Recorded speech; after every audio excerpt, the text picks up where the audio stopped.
दोस्तों, जब दुनिया में विश्व युद्ध चल रहा था तो अमेरिकी नेवी एक ऐसा प्रयोग करना चाहती थी जिससे कुछ ही पलों में युद्ध का पूरा परिणाम बदल जाए। वो अपने जहाजों पर ऐसा प्रयोग करना चाहते थे जिससे उन्हें बीच युद्ध में गायब किया जा सके और दुश्मन के रडार पर भी नहीं आ सके।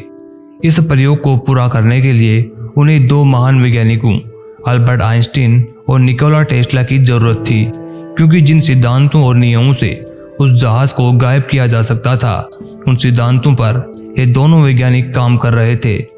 हालांकि ऐसे किसी भी प्रकार के प्रयोग के लिए यूएस नेवी मना करती रही है और आज तक इस रहस्य को छुपाए हुए है।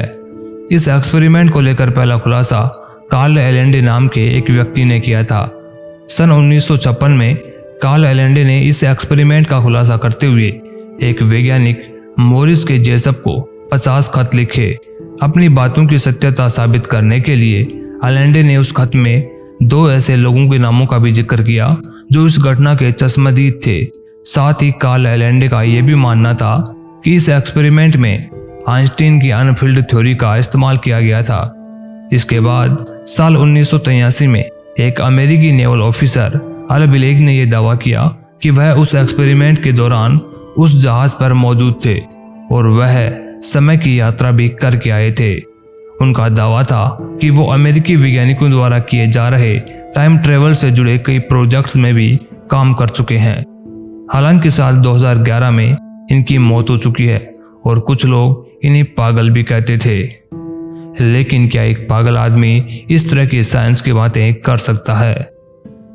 बिलेक के मुताबिक इस एक्सपेरिमेंट को डायरेक्टर करने वाला कोई और नहीं बल्कि खुद आइंस्टाइन थे।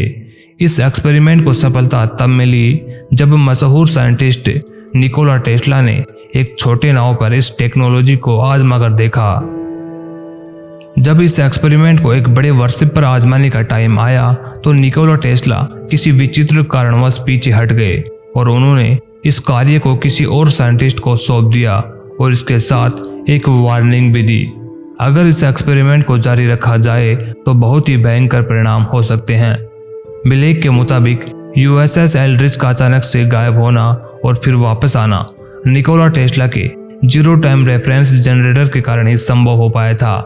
जब अल बिलेक ने यह कहा कि वो जहाज कुछ घंटे के लिए गायब जरूर हुआ था, पर उसी दौरान वह जहाज एक समय यात्रा करके वापस आ गया था। जहाज के वापस आते ही जहाज में बैठे कुछ सैनिक पूरी तरह से झुलस गए थे। कुछ की मानसिक स्थिति बिल्कुल सही नहीं थी। कुछ तो उस जहाज के मैटर के साथ इस तरह से कंबाइंड हो चुके थे कि जैसे कि उनका मॉलिक्यूलर स्ट्रक्चर ही शिप के मॉलिक्यूलर स्ट्रक्चर के साथ कंबाइंड हो चुका हो। अल बिलेक का कहना था कि वो और उनका भाई शिप के क्रू मेंबर थे।